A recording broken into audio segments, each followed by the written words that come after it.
Bafang dumpling. Good here, but not in Taiwan.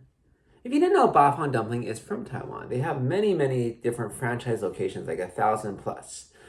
I remember seeing it in Taiwan, and I specifically said, I'm not going to eat here.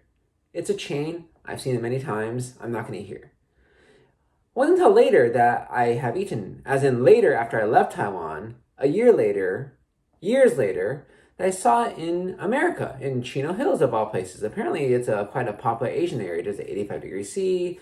There's a JJ Noodle House, I think. There's some other 99 Ranch with a Cravings.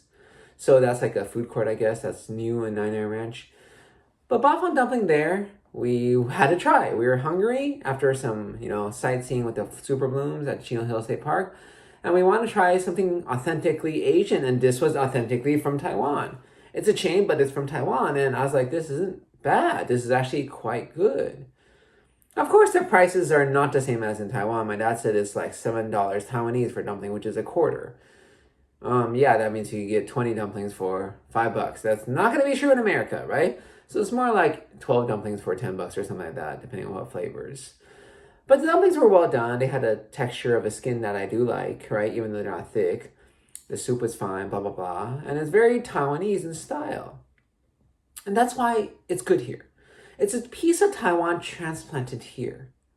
It's not necessarily a great piece of Taiwan, but you don't need that to be successful in America. You just need a piece of Asia transplanted here, right? I think that's the thing about location. When you say this is the best food, you mean the best food for this location.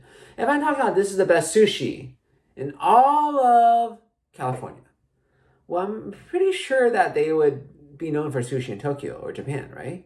Hokkaido, they have great, wonderful, fresh seafood that's really cheap. I had my first fresh uni there. They just take the fresh uni, break it over rice, and you eat it.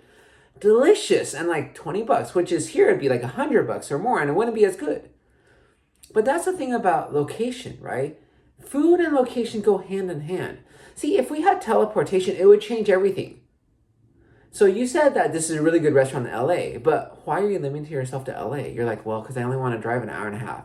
Why don't you limit yourself to Tokyo or the world if you don't have to drive at all? You just teleport there, right? These wonderful restaurants in small places all of a sudden be really crowded, and these popular restaurants in big cities might be empty because they're good if you're in Minneapolis, right? For sushi, but compared to any other big city in the US, it's just junk. You're so far from the sea, you don't have a big Asian population, so you don't have discerning clientele.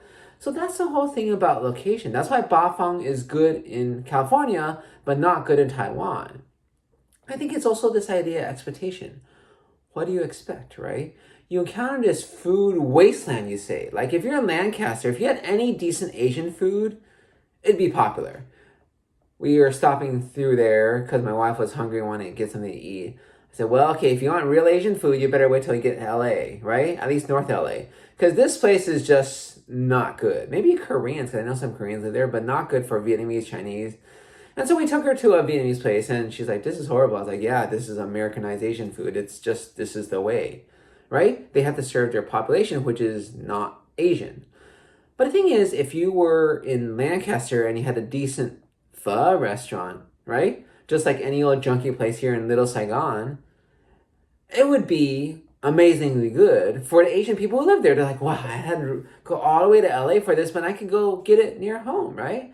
And I think a lot of it has to do with your expectations. Like In-N-Out, people say, why do Californians think it's so great? I say not all Californians do, first of all. But the second thing is, yes, we think it's so great because we like a certain thing from it, right? In-N-Out is not the best patty, is not the best bun, is not the best a lot of things. But In-N-Out is fresh. They make it on the spot. You have the cold lettuce with the hot patty. You have the bun, which is just there to hold things in. It's not horrible and not great. And all together, you're like, oh, comforting, right? It's comfort food in a sense. It's cheap, right? Some journalist was saying in San Francisco, she doesn't understand why people really like In-N-Out there. It's touristy, overpopulated, blah, blah, blah, too popular. She didn't have a caveat. She had two. One, the first caveat I think just excludes her. Why do you even write about this? You're vegetarian, vegan. You just shouldn't eat there. The second thing is, he said it's cheap. And now it's affordable. They haven't raised their prices that much. And so I think a lot of it has to do with location, expectation, which has to do with location. And basically, one place may be good in this place and it may not be good in the place that's exactly the same, but you are different. And that's what makes all the difference.